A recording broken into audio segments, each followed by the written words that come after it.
All right, well, we're back for another show. That was a nice little video from our brand new sponsor for NAL Live called LiveSource. Their online auction and raffle platform. It's a great way to engage with the fans year-round. I know right now the Columbus Lions, which we got one of their players today, they've got a jersey that they're raffling off on there right now. I know Orlando Predators, same thing. They've got some stuff on there. Download that app, livesourceapp.com. The info's on there, but teams are throughout the league are going to start using that throughout the year. So whether you're at a game or not, you'll be able to bid on auctions and raffles. So check them out. But I'm excited. We got another player on the show today. This dude's legit. You know, he's got a little height on him, but we got wide receiver Lonnie Outlaw from the Columbus Lions. How's it going, Lonnie? Hey, how's it going, man? I'm doing good. How you doing? Good, man. Good, man. I can't wait to see you out there on the field. I was watching some of your highlights from Philly, and I was like, damn. Oh yeah, that's just some problems. That's just a little taste, because I was restricted a little bit in Philly, but in Columbus is no restrictions. So hey, gonna get it all. Gonna see a live show for real. That's good. Well, look, we got fans all over the world that have watched the show. Fans that are out there, make sure you're commenting on whatever platform you are on. Ask questions for Lonnie, myself, but let us know where you're at. So post where you're tuning in from, just so we can get an idea of where we're going. I just want to see if Lonnie's got any followers out there. I mean, I saw him share on his pages, so we'll see if he's got any people out there. Yeah, so hopefully some of my guys lock in right now, man. I know some of these guys on other teams are, and there's been a lot of trash talking already, and guys are just on the field. Oh yeah, man. We still under the coronavirus right now, man. Y'all calm down, pipe down. Oh, we got New Jersey in the house here, Reginald Boston. Jersey. But so why don't you kind of start off? Where are you from? Where'd you grow up? Oh, I'm from Wilcox County, Rochelle, Georgia, man. Very small. I graduated with probably 60 people in my senior class. So, it was very rural area, very small. What's it close to? It's close to Hawkinsville, Georgia, Macon, Georgia. We're around that little area right now, like 30 miles from Macon South. Yeah, so I'm from there. Started my season there. I only played 2 years of football in high school. I was a big basketball guy when I started high school. So going into high school, I was only playing basketball, 9th, 10th grade. 10th grade, my high school football coach stepped to me, was like, hey, you need to play football. Like, you'll be a great receiver. I was like, oh, no, man. I don't like all these people hitting on me, So, hey, I don't know. Go Lions, go Lions. I know, and that's the boss. That's the boss right there, too. So. Yes, sir. Yes, sir. Josh is he's a great guy too, man. You can't ask for a better owner and ownership group up there. So another one of the partners up there, Casey Smith. I've known for years. Sir, Mr. Smith, baby. So how tall were you in high school? Were you man, I started off at like 6'4", going to 9th grade.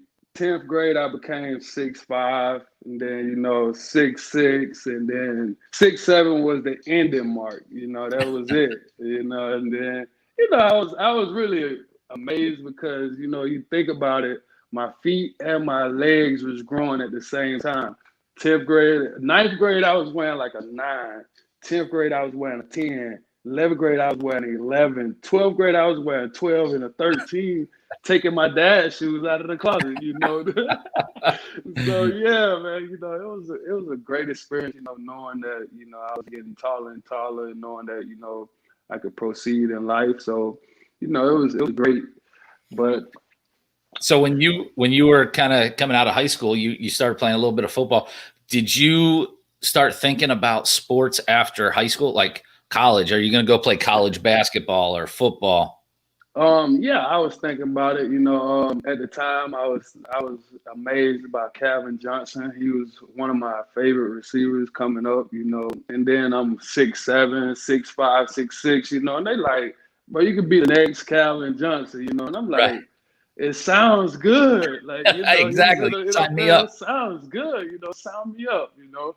So, you know, I proceeded with that lifestyle and, you know, thinking like, hey, I want to play football, but also still playing basketball on top of that, going to AAU practice. My best friend, Kentavious Caldwell Pope, which won the NBA championship with LeBron James, you know. So, and playing in Columbus, you know. So we played with the Columbus Blazers. That was crazy. That's what's crazy, yeah. And now Kind we of all coming played. back home now in Columbus. I know it, coming back home from the younger days. But yeah, we definitely had, you know, a good time over there in Columbus, and then knowing that, you know, I would have football on the back of my mind, I'm like, I gotta take one, you know, it's not gonna be, it can't take two, you know, it's gotta be one. And then my senior year, my 11th grade year, I sprouted as a football player. You know, I really started putting my name out there as a football player. My name is going on the lists and stuff. I'm like, you know, all conference lists I'm looking at. I'm like, okay, you know, I'm doing all right for myself. 12th grade year roll around, people putting the pressure on me. They're like, you know, hey, bro, you're gonna be good at football. Like, are you gonna pursue that dream? You know, I'm like, all right, I could pursue that dream, you know, as long as, you know, people are behind me, supporting me, you know. And, Yeah. you know, I had the support, trust me, my mom, my dad, my family back in Rochelle, they loved me. You know, they gave me the support. And knowing that my 12th grade year, we won the state championship in Georgia. First state championship since 1969 in our high school. So, you know, it was like, it was crazy. Yeah, so, you know, my name on the boards now is like Lonnie Outlaw. That's that tall guy from Wilcox County, you know. Yeah, so, you know, my name went up there. I'm like, okay. But then next thing you know, my name got out there, and then I started getting recruited as playing football, you know, and I'm like, okay, I can do that. Then I end up playing out there the senior year, played football, you know, only got a few small offers from like junior colleges, you know, but I started playing basketball my like third, fourth game in basketball. The University of Georgia was at my game in basketball. I remember I think it was Levi. What's the offensive coordinator's name? I forgot his name, but it was he came to my Casey Smith will be able to tell us since he's a big Gators fan, or not Gators, Bulldog fan. Yeah. So yeah, he came to my basketball game. He was like, man, very athletic, you move good, like to be a tall guy, you know, and we want to sign you to a scholarship to play football. I'm like, hold up, y'all at University of Georgia. You know Nick Marshall, which is one of my brothers. Like we're first cousins, but Nick Marshall is my brother. So, you know, it's like they was like, we want Nick Marshall, y'all can come as a dual ride. I'm like, okay, that sounds good. You know, now it's getting better. I got one of my best friends, you know, my brother going to the same school. I'm like, okay, yeah, we all know, you know, but I wasn't in college prep classes when I came up in high school. So I was in the vocational class. So I had to go to junior college, which they sent me to a junior college, which was Georgia Military College. And, you know, I'm like, whoo, that's military strict school. too, Yes. Oh my God. Military school. Do I want to do that? You know, I'm like, all right, I'm right here in Georgia. It can't be that bad. You know, it can't be that bad. Mike Bobo. That's exactly what his name is. Okay. Mike Bobo. That's exactly his name. I knew Casey would know, man. Yes, that sir. Knows everything up there. That was it. Mike Bobo stepped to me. He was like, yeah, man, you could be the next AJ Green. Because, you know, they was giving me the honor of being a great receiver. Every time somebody talked to me, they would, you know, put me as their great receiver. I'm like, oh, my God. Like, yeah. That could be great. Like, I'm finna sign now. Like, you know, come around signing. Yeah, I'm telling you, you know, come around the signing day of that's my senior year. I signed a dual scholarship to play football with the University of Georgia, Georgia Military College. Pursued that dream, man, and really loved the, you know, journey, because the journey was a straight journey, and it made me the man I am today. As far as, you know, being on time, you know, knowing school etiquette. Oh man, waking up at 5:30 in the morning, being on the bricks, and then you got to go to football practice. You know what I mean? Now you frustrated because you just got frustrated. You got a little shadow up under your mustache right here. You just got hours for that. And now you got to go down here and deal with your coaches that's gonna chew your butt too. So you're like, oh man, I'm in double trouble. Like, so you had to clean yourself up as far as being a young man into that organization. So it was a tough task, but I made it through. So that was the good thing about it. Met a lot of friends there.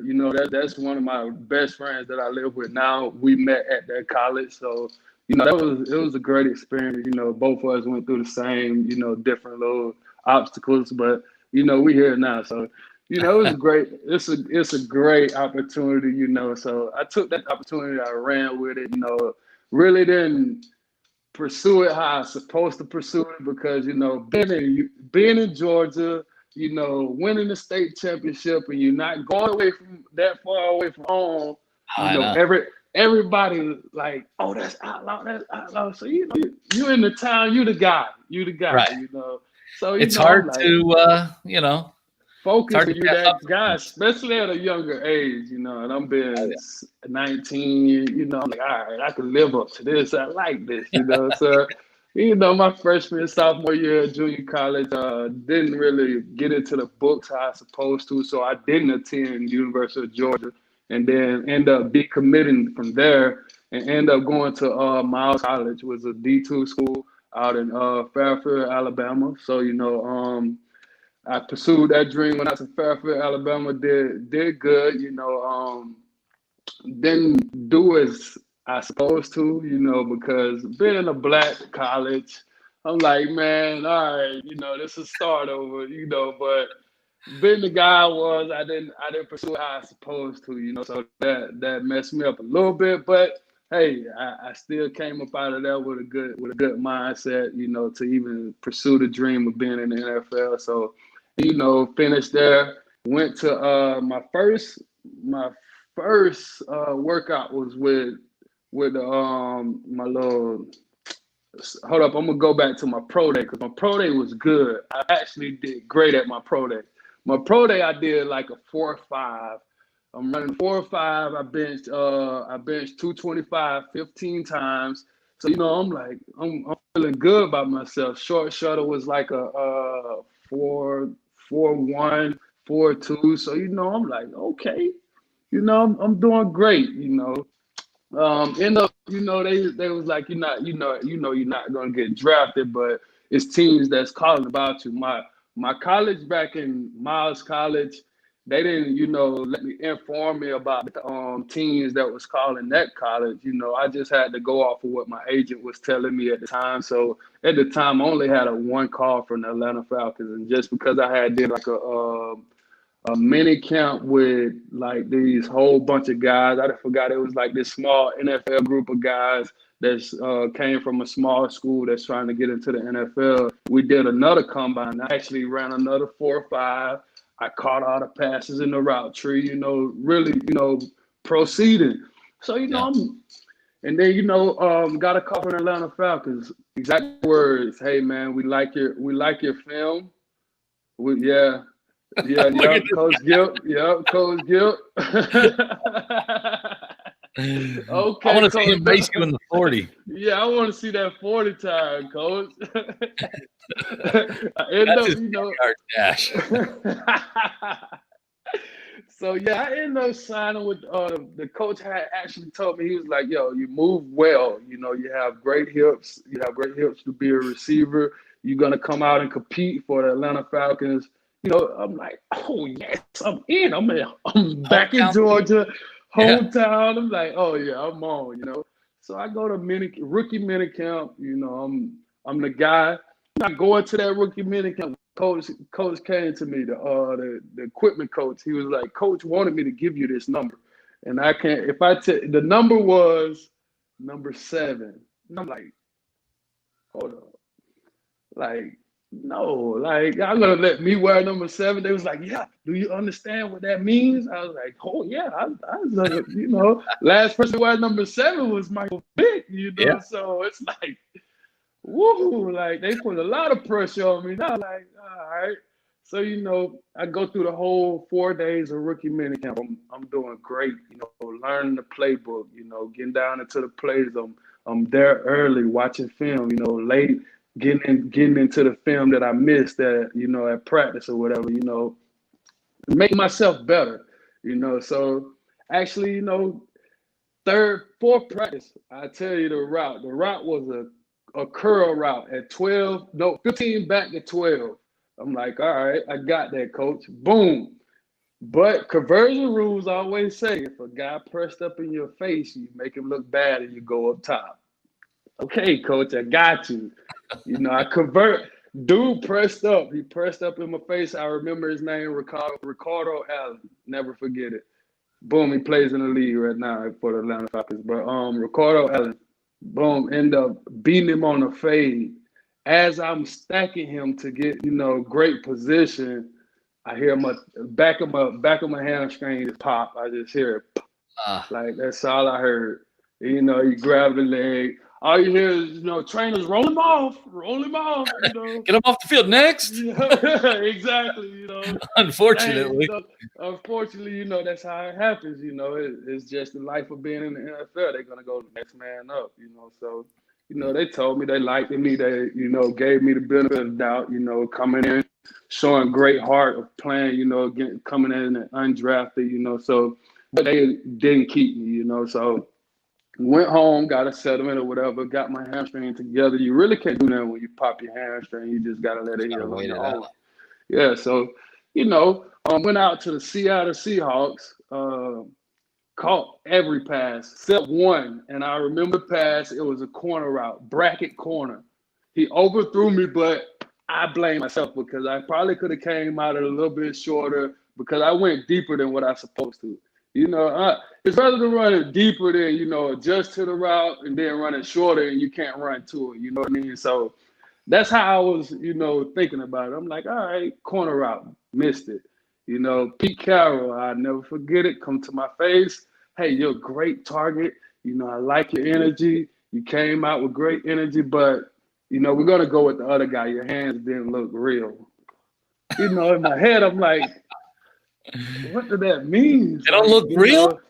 I'm telling you, these the guys that were catching the ball. Like, you're looking at these guys that's dropped 3-4 balls. Okay, I'm not mad at you, I understand I left it out on the field. I was mad, but, it's like you got to give them the respect to even bringing me out there. So, I was like, I appreciate you having me, I understand. Left it at that. I told my agent, I was like, yo, he told me my hands looked unreal. Then, he called the players' personnel coach and, got more information. And then he was like, yeah, they were saying your hands didn't look natural. You didn't look like a natural catcher. I'm like, man, do y'all even watch NFL football? Because you go out there and watch, these people are catching the ball with their pads. They ain't even using hands. You know what I mean? So it's like, okay, there go another one that's dropped. What year was this? Like, what year are we? 2014. Okay. And then 2015 was the year I signed with the Philadelphia Soul. Signed with the Philadelphia Soul after leaving Seattle. That new upcoming season coming into the Arena Football League. Rookie, signed with the Philadelphia Soul. I came in, no lie, all you rookies, please don't come in with no shoes on your feet. Talk about running the routes in arena football. Because we're going to go out on the grass field. You're going to have cleats on, sir. So, be prepared to wear cleats, please. But, I went out there shoes because I never knew anything about arena football. I went out there with shoes on. Even though I still was routing people up, I had just ran a corner route. First corner route in high motion. Scored. Coach looked at me. He was like, yo, Coach Dorzell. He looked at me. He was like, you got to get you some cleats out here, son. I need you to have some cleats on. I was like, all right, you didn't even let me practice the rest of the practice, But the next day I came back out, performed, end up getting signed, and then that was a surreal moment because, I'm 22 years old, coming to the Arena Football League, and I'm like, yo, I'm playing professional football now. I finally signed a team in a professional league, I'm here now. Let's make it work, Let's make best of every opportunity. Got out there, Didn't play the first 9 games. I'm like, yo, like, come on, coach, let me spin. Let me spin. Once I start, getting into the game. But I like Coach Dozier. I really appreciate that man. And I really take my hat out to that man because he taught me a lot. With me sitting down those 9 games, I came back the next 9 games after that, and I scored 9 touchdowns. You know what I mean? So it's like, was it a big learning curve for you? Like, coming from outdoor right into AFL, like how long did that really take you to adjust to the style? The style of football is way different, man. And I'll say it to everybody that come from outdoor to try to go play arena football, man, you better know what you're doing because at the end of the day, it's hard on the DBs more than it is on the receivers. Because you go out there as a DB thinking you're going to cover like you do outside. You better have a real short-term memory. It's going to be a long night for you, buddy. So, I look at it as a learning curve for me because, I had to, think about it as far as, it's going to be coming fast. Everything is faster, it's faster in the NFL, but arena football is faster.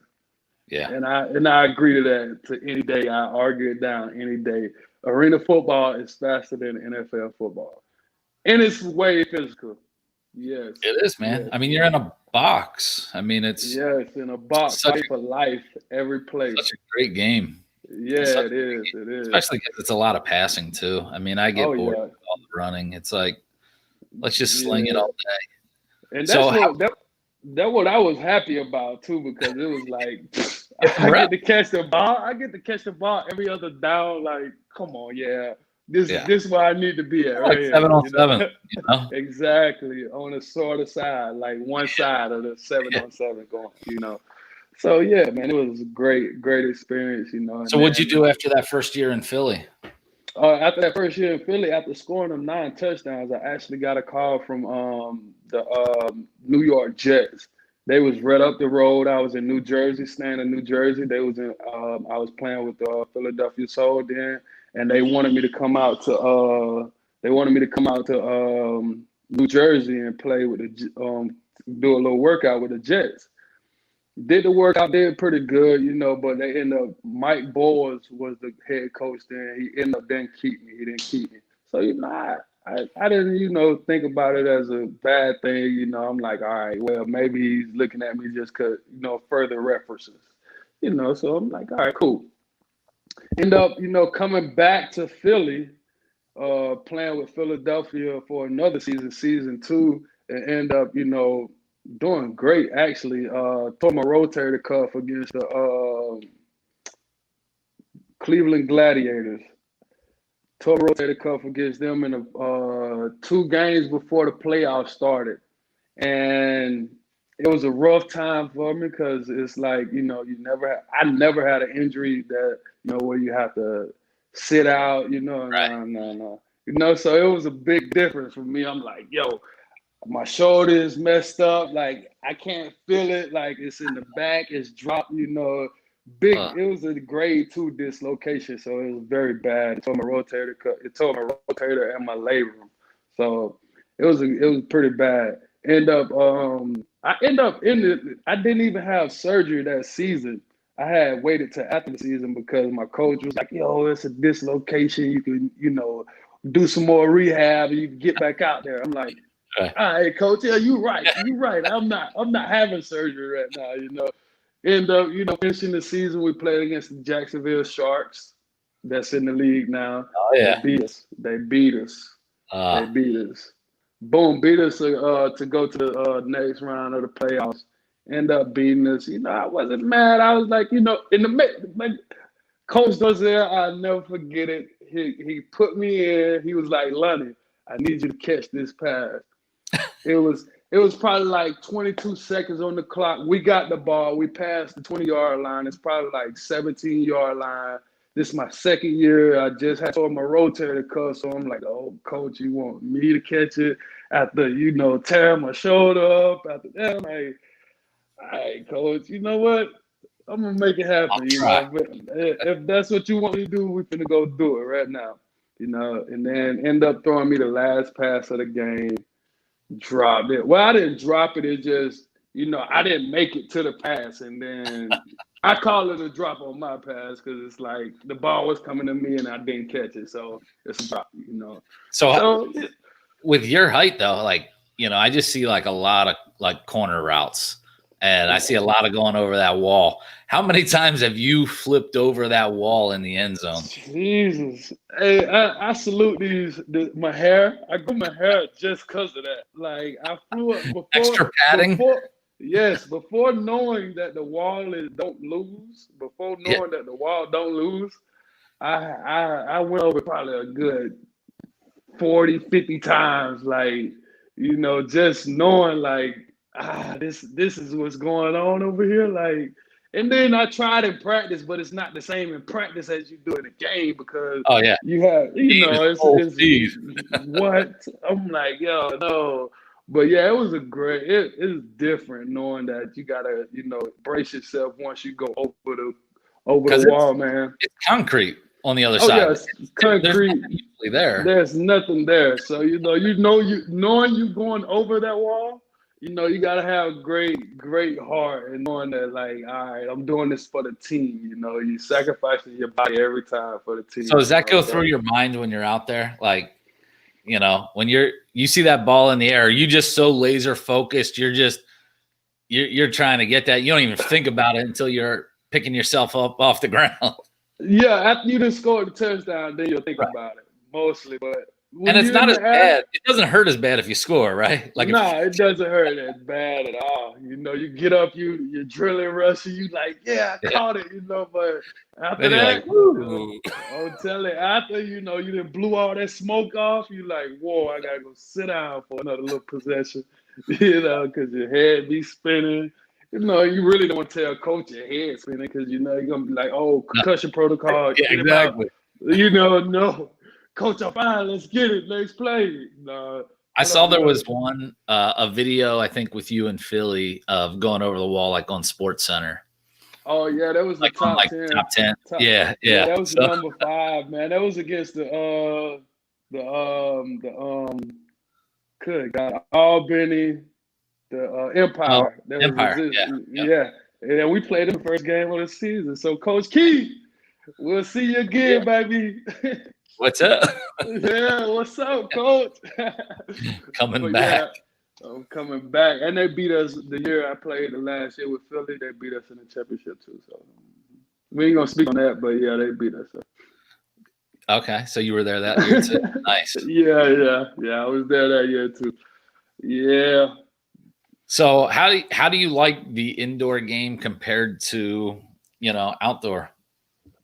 Indoor game is more fun because it's like, I like it because it's fast paced and it's always throwing the ball. I ain't even gonna lie, your receiver's gonna give it some love, so at the end of the day, that's what's better. But the outdoor game is more people out there. You got more people that's gonna get you open. So at the end of the day, I'm a team player. So if I like I always been told, you run your route, the ball will find you. So at the end of the day, that's how go about life in football. So, being 3 to 5 receivers, I'd rather have 5 receivers on the field because at the end of the day, one of those 5 are gonna get you open. So, Exactly. That's how I look at it, So you gotta work as a unit, man. At the end of the day, you gotta work as a unit, man. So do you think it's helped you kind of like as you kind of chase that NFL dream? Like, do you think arena football has helped any of your skills and, put you in a better position to go out at those next workouts when you go out there? Yes, it does. It helped you a lot with speed cutting, and me being a tall guy helps me a lot with speed cutting because, you have to sink your hips a lot when you come down the arena football. You can really speed out of it, and then you lost your DB because he's still thinking you still because. And plus, NFL games, they have indicator steps. You know what I mean? In the arena football, no indicator steps. Yeah. Oh, you talking about the arena? Oh, the fields and the games do be live. They do like, and then the best about being in arena football though, you can interact with the fans, and I love that about arena football. That's the only thing I like more about. That's what Glenn says right here. Exactly. Exactly. You know, during the game, autographs. Y'all ain't had them yet, but you know it's coming. It's coming. You know. So have you like you ever like grabbed somebody's popcorn when you were out there, or? Nah, but I have like people have offered me like a cup of beer behind that while I'm finna run down on kickoff. Hey, you want to swing? I know you're tired. I'm like, nah, man, I don't drink beer. Not during the game. You got vodka? I'll take that. Just mixed drinks. But yeah, most definitely, man. It's very fun. See, y'all. Is that like you got the Sharpie in the sock or what? Oh yeah, I'm the Sharpie in the sock and the guy that see, my last name is Outlaw, so I really embrace that last name when I score. So I do a lot of shooting. Let them know that this is the Southern Outlaw from the South, not the Western. I'm not from the West. I'm from the South. So this is the Southern Outlaw. So how are you like when you play? Are you one of those guys? Are you just a flat out, trash talker all game? Are you kind of a quiet guy? Like, what's your style? Well, my style is to, embarrass the guy in front of me, but it's a lot of trash talking, especially if I got your number. If I got your number that night, you're gonna hear it from me that night. And then off the field, I'm like, hey, bro, that's all in the game, Right. It's nothing personal at all, But so that's the fun. If it's any DVs on here watching, I'm just letting y'all know it. Don't take it personally. Please don't take it personal. But you're going to hear it. Yeah, you're going to hear Outlaw. So what kind of celebrations do you do some crazy celebrations? I used to give out a what I call a swag bonus. So whoever's got the most swag out there, and I just kind of see because it's all about entertaining the fans. As an owner, it's all about the fans and having that experience. So my swag bonus I'd come in the locker room after the game, somebody get that. What's your swag out there? What are you doing? My swag is I spin the ball. Once I spin the ball, I hit the draw like the Outlaws do. I hit them with the draw. Shoot the ball twice, and then not the Oklahoma Sooners, but the Texas Tech. They do like this right here, and I do that after I shoot the ball on the ground, and I do that a few times. And that's Outlaw. That's Outlaw right there. So that became my new celebration because the year I played with Philadelphia, my guy that dudes like the auto thing, the stuff that goes on the jumbotron. He told me, he was like, "Yo, man, you gotta embrace your last name, like come out with a mask over your face, like how the Western people do out there." Is that you put a bandana on or something? Yeah, put a bandana over your face, nice. Come out of the tunnel, with your But here's over the your thing. eyes. You know what though? What happens is when you do that, like these fans and these kids, they will remember that experience like forever. Like, hey, remember that guy? He was a beast. He flipped over the wall. He had the mask. Yeah, man. So I really put that in thought and really did that, and that's why I kept that celebration, because when you hear your name on a jumbotron, Lonnie Outlaw. But when you hear the Outlaw, you already doing your celebration. So right. It they're like, right in, It's a stage name. It fit right in, So it's like it was a perfect example and perfect, experience, man. I love it. So you mentioned you live in Orlando now, right? How long have you lived here? I lived in Orlando for 5 months now. I came down once my mom and them got a new house. They would hit me with the no follow policy. So, you had to go. You gotta go. You gotta respect mom and pop. And you can't say no to Central Florida, man. It's awesome here. Exactly. So, I was like, you know what, man, I got a best friend out here in Florida. He just told me, everything is okay if I just come out there and move and get a job. Everything's fine. Oh, yeah. Perfect. Cool. I'll be out there in just a minute. And I was out there the next week, man, living in Florida. All right. So the big question is, you're in Orlando. Why not play here? So what did Coach Gibson offer you that Orlando didn't? Well, he offered me you got a Corvette when you get up there. You got nah. He offered me to to have all access for my son to be around. If I have my son during practice, he's cool to come around. That's fine and dandy, and that's all I needed, because I want to be around my son when I play this next season. And because he's 6 years old now, he knows and he can see it and he can capture what's going on. So. That's why I was like, Georgia is fine with me. Being Orlando is always home. Orlando will always be home, but Georgia is where I got to play this season at, So that's why I picked Georgia. Huh? No, I was going to say what's cool about, what you're saying with your son is, my son's 17 now. And so, he just like a couple of weeks ago, maybe a month ago, he was like, Dad, I really miss those times you would take me to practice. And he was probably in that 6 to 10, range where like, it would be like, we practice late at night a lot of times because of the facilities. And so like, I'd take him out, like we'd be out till midnight, 1 o'clock on a school night. Probably not the best thing to do as a parent. Not the best, but it's the experience, man. It really kind of hit me. Cause it was like, man, he really, that meant a lot to him. So having your son there, I think is really cool, and just don't take it for granted, because he'll remember that stuff for the rest of his life. So exactly, and then being right there in Georgia, it's not a hassle for me, to go to Atlanta and pick him up and come back to Columbus, so it's not that bad, So that's why, I'm gonna be a Lion this year, man. I'm sorry, Predators. Y'all gonna have to face me. Sorry, Coach. Sorry, Coach Bennett. Hey, sorry, Coach. But yeah, man, they offered me that, and I took it, man, and I love it. That the fact that he's gonna let me have my son to be around, so that's a plus for me. The way that I kind of view the Lions, they seem like a family business. Like, like there's the few people that I know there. I mean, I've known Jason for years. I've known Casey for years. Just getting to know Josh. I mean, it's a really good group. So, I mean, you can't really go wrong. I mean, throughout the whole league, I mean, that's the one thing I'm impressed about is there's some really good people just throughout the whole league. Yeah, some definitely. great coaches, some great owners in front office. So it's going to be exciting to kind of see it grow over the next few years. Most definitely, man. I'm excited to be a part of the NAL, man. To come out, show my talent, make people better.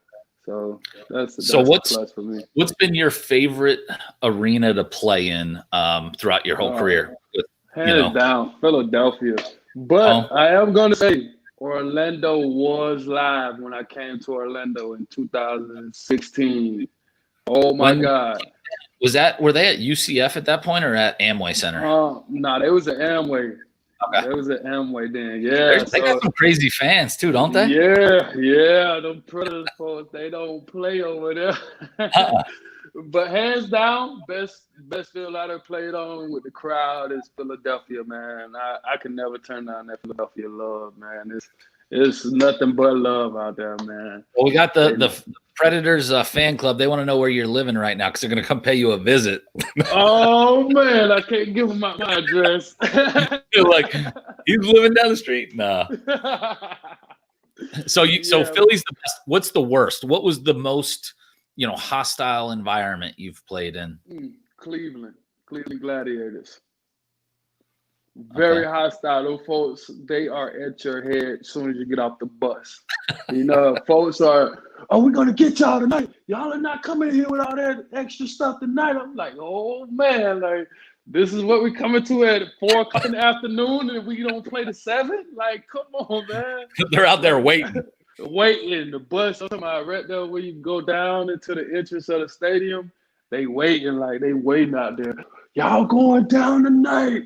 Cleveland is live when it comes down to having somebody coming in there to play. Like, they're gonna give it to them. They're gonna try to scare you up much as they can. You know, so Cleveland was the worst place. How about in Philly? What did you have a spot, like, you know, kind of your go-to spot for food? Philly and Jersey's got some great food up there. Oh yeah, Chickens and Pete's, man. That was my spot. Never had that. I need to try that sometime. Yeah, and plus he was one of our sponsors, Chicky. So you know, oh my God, that's a great place to go eat. Philly cheesesteaks. You know, even though I don't eat bread, but you know, everybody that goes there, they always, Philly cheesesteak, Philly cheesesteak, Philly cheesesteak. So I know for a fact Philly cheesesteak is perfect there. So you know, you go there, you know, you would not go wrong with getting Philly cheesesteak and the crab fries. The crab fries are amazing. Yeah, perfect. I think Coach Foster mentioned that too from the Jersey flight. Yeah, because they have that in the arena up there. Oh yeah. So I'll be getting some of that as I'm probably playing too. I might snatch some crab fries while I'm playing. Yeah, depends on how the game going. You know what? The defense is out there. I'm gonna run up to the concession stand. Or I might just take some out the players. Yeah. There you go. Plate over there. There you go. That's funny. How about locally here in Orlando? Have you found any spots yet that are kind of good too? I'm a juicy crab guy, man. I love juicy crab, man. It's, oh my God, juicy is probably the best place for me right now. I'll tell you what, there's a couple of them around too. Yeah, it is. That's how there's one down by me. Yeah, I think there's 3 or 4 at least. Yeah, that's why I like. And I like taco too. What is this? Is it Del Taco? No. Say that again. What was the name Del again? Taco. Del Taco. Is that over there? It's like on iDrive. Yeah. Yep. Mm-hmm. There's Taco. iDrive's got some good one. I'm a big Brazilian steakhouse guy. I love Brazilian. Oh yeah. Steakhouse. The Rodizio's Grill. Yeah. That is a good one. Yeah. Philadelphia had that for a sponsor. Oh my God, I never missed a day. Rodizio Grill is A1. I never missed a day every week. You going to Rodizio? Yes, sir. Yes, sir. I'm there. That is the most affordable one too. Like around here, I think it's like $35, $37. All you can eat, man. That food. We just went out to Fogo de Chao. You know, for a little dinner the other night, and yeah, man, I could eat that. I got hooked on that with my when I had soccer. I used to own soccer teams, and so a lot of the Brazilian players they got me into it. Man, now I can't. And so Rodizio I'm in talks with them about advertising on the show right now. Actually, for real? That's what's up, man. Yeah, because I was like, look, I'll trade for that. yeah, most definitely. Rodizio's A1, man. I love that place. All right, guys, we got a little bit more time with Lonnie. If you guys got any more questions for him, shoot them out here, and we'll get them. But so you got your son 6. He's going to be coming out to some of the games and practices. That's cool. Are you going to be living up there for the season then? Yeah, I'll be living in Columbus for the season. Yeah. And what's that? I mean, because that's going to be your first time back since high school in Columbus. Yeah, in Columbus for sure.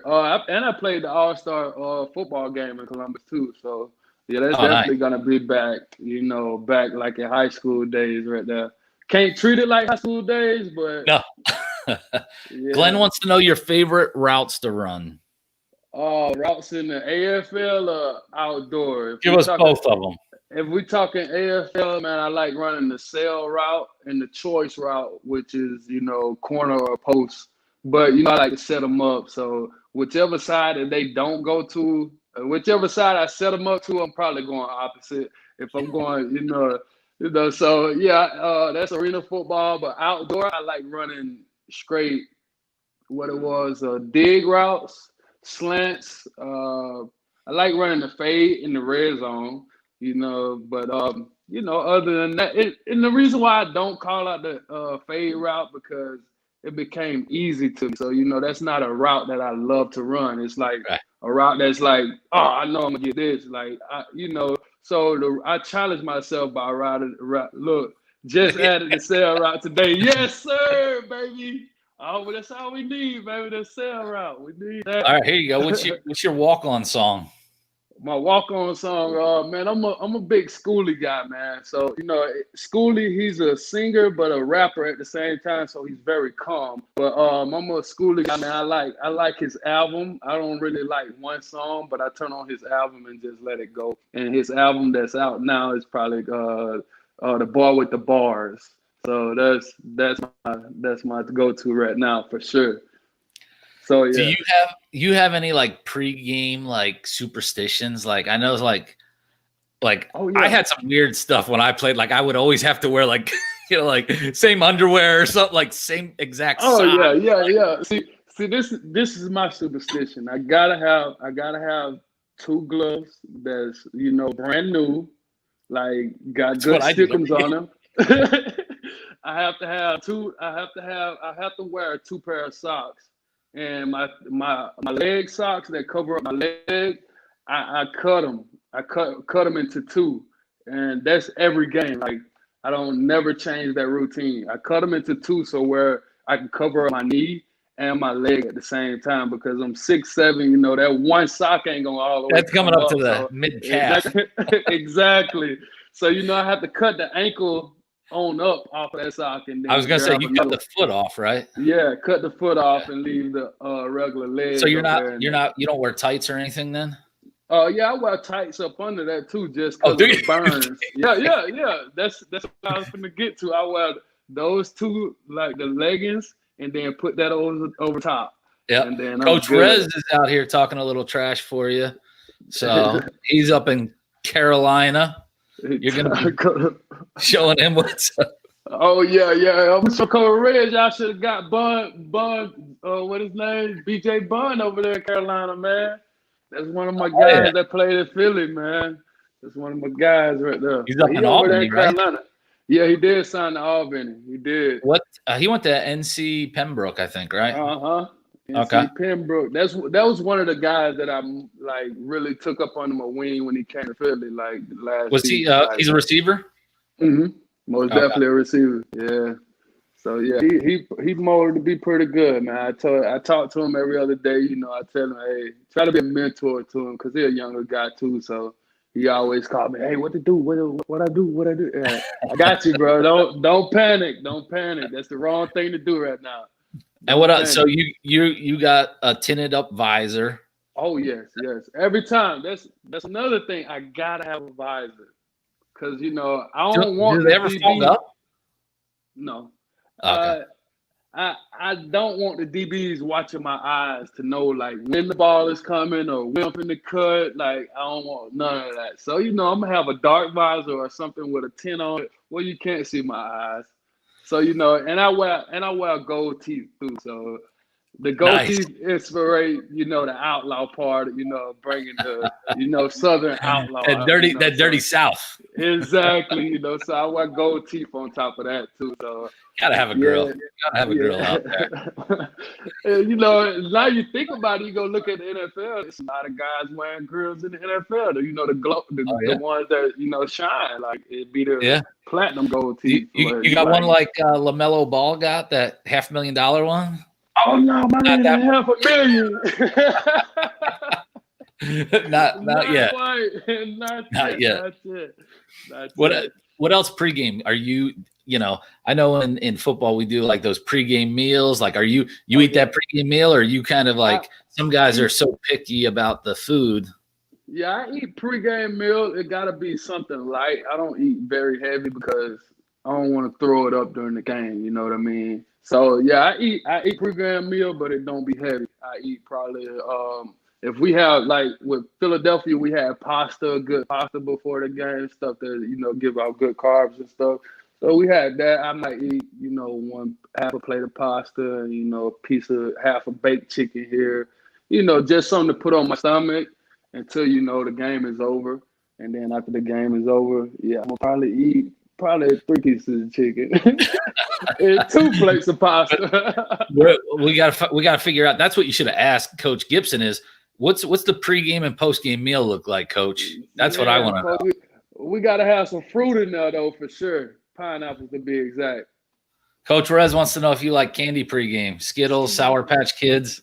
Oh my God, I'm a big candy guy. I love Skittles. I love Sour Patches, but my favorite candy is Lifesaver because I feel like a lifesaver. I like the gummy Lifesavers. Yeah, that's exactly the ones I'm talking about. Yeah, the gummy ones, man. I love them. So which team are you most looking forward to playing against? I'm most looking forward to playing against the Orlando Predators because I'm going to be back in Orlando. And, so you got some family here at least too, so. Yeah, my family going to be there. A few females here and there going to be there. So, it's going to be something fun. It's going to be something fun. It's going to be something fun, something good to watch. Coach is going to have some lifesavers in the locker room for you, so better hold him to that too. If he doesn't, you let me know. We'll out him on this show. I sure hold you to that now, Coach. The purple bag to be exact. You got to get the purple bag. Yeah, send him your rider. Okay, here's my list of stuff I need. I only want the green ones and yeah. My water at room temperature.